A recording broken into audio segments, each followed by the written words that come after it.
जय श्री राम। मेरे सबसे प्रिय और समाज परिवार के सभी सम्मानित हमारे पारिवारिक छोटे बड़े भाई बंधु पारिवारिक लोग, मैं आप लोगों से पुनः एक बार फिर आज जुड़ रहा हूँ और अपने क्षत्रिय समाज का आह्वान करता हूँ कि आज आप लोग का जो परिणाम समाज की नज़र में है और आप लोगों का स्वयं का जीवन का गिरता हुआ जो स्तर है, उस पर आप लोग विचार करें और चिंतन करें। किस तरह से आप लोगों ने अपने निजी जीवन को हाशिए पर ला करके खड़ा कर दिया है, उसका कारण क्या है। अगर आप लोग हमारे इस विषय से कुछ चिंतन कर पाएँ तो व्यक्तिगत सामाजिक चिंतन जरूर करें। और उन लोगों को बताना चाहता हूं जो आए दिन हमारे क्षत्रिय समाज के ऊपर टीका टिप्पणी किया करते हैं, अगर वो लोग हमारे इस वीडियो के माध्यम से सुन पाएँ समझ पाएँ तो समझने का ज़रूर प्रयास करें। और उन्हें चैलेंज करता हूं कि इस तरह की घटना उनके व्यक्तिगत जीवन से लेकर के और उनके अनादिकाल तक किसी भी सामाजिक व्यक्ति के द्वारा ऐसा कोई उदाहरण प्रस्तुत किया गया हो तो कृपया वो बताएं। जो इस वसुंधरा में मानव को सभ्यता से जीवन जीने का पाठ एक जो प्रस्तुति की है, वो सिर्फ और सिर्फ हमारे अपने परिवार के और हमारे समाज के लोगों ने की है। एक उसी का छोटा सा अंश हम अपने समाज के लोगों को और उन लोगों को एक चुनौती, चेतावनी और चैलेंज के रूप में भेज रहा हूँ। दोनों पक्ष अगर समझ सके तो समझ लें कि हम राजपूतों का स्वाभिमान का निर्माण किस तरह से व्यक्तिगत ही नहीं संसार को जीने की राह दिखाई है, मानवता के प्रथम पंक्ति पर खड़े होकर के। कृपया दोनों पक्ष ध्यान दें। एक घटना है, उसको आप लोग हमारे इस काव्य के माध्यम से समझने का प्रयास करते रहें कि क्षत्रिय पर बड़ी कृपा होगी और क्षत्रिय पर बड़ी कृपा होगी, ऐसी नया आज्ञा करिए। एक क्षत्रिय अपने कुलगुरु आचार्य से निवेदन कर रहा है कि क्षत्रिय पर बड़ी कृपा होगी, ऐसी नया आज्ञा करिए, अन्यथा वचन उल्लंघन का पहले अपराध क्षमा करिए। ये क्षत्रिय के संस्कार हैं। अपने गुरुजन से पहले ही क्षमा याचक बन करके कह रहा है कि अगर हम अपनी आपकी बात का उल्लंघन करना पड़े मुझे या विवश हो जाऊं तो हे गुरुवर, मुझे आप पहले क्षमा कर दें। शब्दों से क्षत्रिय धर्म की मर्यादा और संस्कार सीखें और जो हमारे समाज के लोगों ने इस संसार को जीने की राह दिखाई है वो लोग समझ लें। जो लोग आए दिन क्षत्रिय समाज पर टीका टिप्पणी और उंगली करते रहते हैं कि अरे क्षत्रिय पर बड़ी कृपा होगी, ऐसी नया आज्ञा करिए, अन्यथा वचन उल्लंघन का पहले अपराध क्षमा करिए। अरे छिन जाए सारा राज्यपाट, हो जाऊं रंक न डरता हूँ। छिन जाए सारा राज्यपाट, हो जाऊं रंक न डरता हूँ। अरे सौगंध है पूज्य चरणों की है, मैं सत्य सत्य ही कहता हूँ। चाहे यूं ही रह जाए यज्ञ और निज निज ग्रह नृप मंडल जाए, और चाहे सूरज कुल का सूरज, चाहे सूरज कुल का सूरज अपमान निशा में ढल जाए, हिमगिर हो जाए ज्वालामुख, हिमगिर हो चाहे ज्वालामुख, विंध्याचल चाहे चल जाए, और ज्वाला हो जाए सरयू जल, और सरयू जल चाहे जल जाए,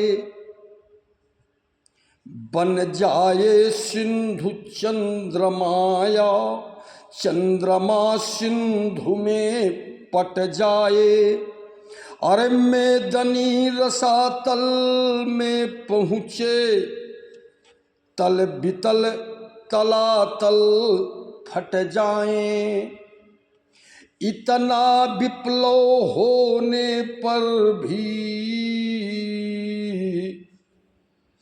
इतना विप्लव होने पर भी ऐसा उत्साह नहीं होगा, और राजपूत का इस जीवन में, इस राजपूत का इस जीवन में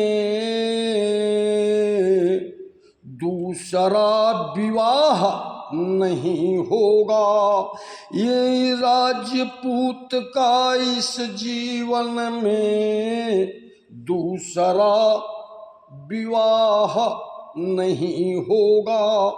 ये था हम राजपूतों का गौरवमय इतिहास। और आज के ये चंद चाटुकारी हमें और हमारी समाज को बताते हैं कि किया क्या, और समाज को जीने के संस्कार और राहें हम और हमारे पूर्वजों ने दिया है।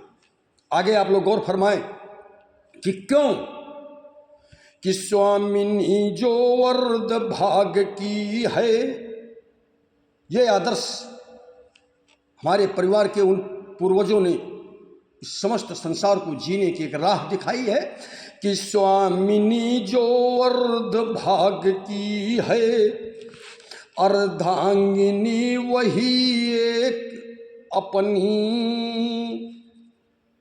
स्वामिनी जो वर्द भाग की है, अर्धांगिनी वही एक अपनी, बामांग जिसे बिठलाया है, बामांगिनी वही अपनी,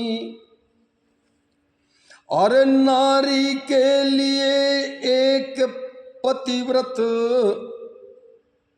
दोनों लोग समझने की कोशिश करें कि नारी के लिए एक पतिव्रत जब वेद शास्त्र ने गाया है, तो पुरुषों को भी पत्नी व्रत गुरुजन ने एक बताया है, और नारी को तेल नहीं चढ़ता तब दूजी बार आर जन्मे,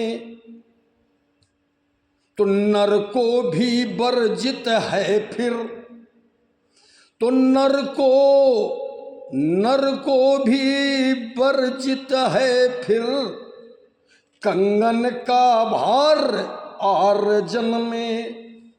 इस कारण व्रत या इष्ट सदस्य हों, इस कारण व्रत या इष्ट सदस्य है आन एक गठ जोड़े की, और जो दिल हिल मिल कर रहते हैं, जो दिल हिल मिल कर रखते हैं, यह एक सान गठ जोड़े की। मेरे साथियों, मैंने इन चंद पंक्तियों के माध्यम से अपने समाज के युवा, वर्तमान समाज के लोगों को आगाह करने का प्रयास किया है कि क्षत्रिय समाज का सबसे बड़ा आभूषण, अनादिकाल से सृष्टि के निर्माण से और आज तक जो सबसे बड़ा अस्त्र, हथियार हमारा रहा है, वो रहा है चरित्र। और इसी चरित्र निर्माण के बलबूते हम राजपूतों ने अपना एक गौरवमय इतिहास खड़ा किया है। बड़ा दुख और अफसोस होता है कि इस चरित्र जैसी अनमोल दौलत को आज हम लोग किस तरह से सरेआम बिखेरते घूम रहे हैं। चरित्र का हनन किस तरह से समाज का गिरता हुआ स्तर और बदलती हुई तस्वीर, ये लौकिक दृष्टि के सुख संसाधनों के कारण हम लोग अपने बेशकीमती आभूषण का नित्य परित्याग करते हुए चरित्रहीनता के महासागर में समाज डूबता चला जा रहा है। और महोदय, उन लोगों को आगाह करता हूं कि हम और हमारे पूर्वजों ने इस मानव समाज को जीने के लिए जो एक संस्कृति, संस्कार, मानवता के अनेकों तरह के रास्ते दिए हैं। आप में या आपके जो भी आप समझ सकते हैं, किसी ने इस तरह की एक उदाहरण प्रस्तुत किया हो। ऐसे नहीं क्षत्रिय संसार के अंदर श्रेष्ठ हुआ है, ऐसे नहीं हमारा राजपूत समाज अपनी छाती चौड़ी करके इस संसार का नेतृत्व किया है। बलिदान, त्याग, संघर्ष, ये हमारे आभूषण रहे हैं, आज भी हैं और आने वाले अनेकों कालखंडों तक रहेंगे। बस निवेदन करता हूं कि सबसे पहले आप लोग अपने आप को, आप अपने कैरेक्टर और कैरियर को देखें, फिर हमारे समाज पर टीका टिप्पणी करने का साहस करें। इसी के साथ अपनी बात को यहीं समाप्त करता हूं और पुनः फिर आपको नए संवाद और चर्चा के साथ मिलने का प्रयास करूंगा। मगर अपने राजपूत समाज से एक बार फिर पुनः निवेदन करता हूं कि आप लोग चिंतन जरूर करें, विचार करें। धन कम हो, गाड़ी घोड़ा वैभव कुछ कम हो, सुख संसाधन कम होंगे, हम अपना जीवन जी लेंगे, मगर हमारे जीवन का जो महत्वपूर्ण आभूषण है उसकी चमक कम न होने पाए, उस पर आप सब पूरी ईमानदारी और पूरी जिम्मेदारी के साथ अपने धर्म का निर्वाह जरूर करेंगे। इसलिए बस चलते चलते एक बात आप सभी राजपूत समाज के भाइयों को बता दूं कि अनगिनत दीप इस जगत में हैं, अरे अनगिनत दीप इस जगत में हैं, करता प्रकाश कोई कोई होगा, है सीतापति का पावर हाउस, सप्लाई जिधर को देता होगा, अरे रुक जाए अगर सप्लाई कहीं तो बुझा बल्ब सा दिखना होगा, हे राम तुम्हारे जीवन से क्या क्या गुण हमें लेना होगा, और इतिहास पुरुष यदि बनना है तो संघर्षों से फिर लड़ना होगा। और साथियों ध्यान रखना, और ये रामचरितमानस में बाबा गोस्वामी जी ने भी लिखा है और ये बहुत जीवन का महत्वपूर्ण बिंदु मैं आप लोगों को बता रहा हूं कि निर्मल जन मन असो मोहि पावा, मोहि कपट छल छिद्र न भावा। परमात्मा की अलौकिक और दिव्य शक्ति को अगर हमें प्राप्त करना है तो फिर बस एक ही सूत्र है कि निर्मल जन मन असो मोहि पावा, मोहि कपट छल छिद्र न भावा। इसलिए इस मन रूपी को धोने के लिए श्री राम रूपी साबुन का हम सब लोग इस्तेमाल करें और जीवन को चमकदार बनाते हुए अपने राजपूत समाज का गौरव बने। इसी के साथ मैं अपनी वाणी को विश्राम देता हूँ। आप सभी के लिए प्रभु श्री राम के चरणों में प्रणाम करते हुए निवेदन करता हूँ कि भारत का समस्त राजपूताना सुखमय, आनंदमय और अपने गौरवमय जीवन और वर्तमान से लेकर के आने वाली पीढ़ियों के लिए जरूर संघर्ष और प्रयासरत रहे। जय श्री राम, जय माँ भवानी, जय राजपूताना।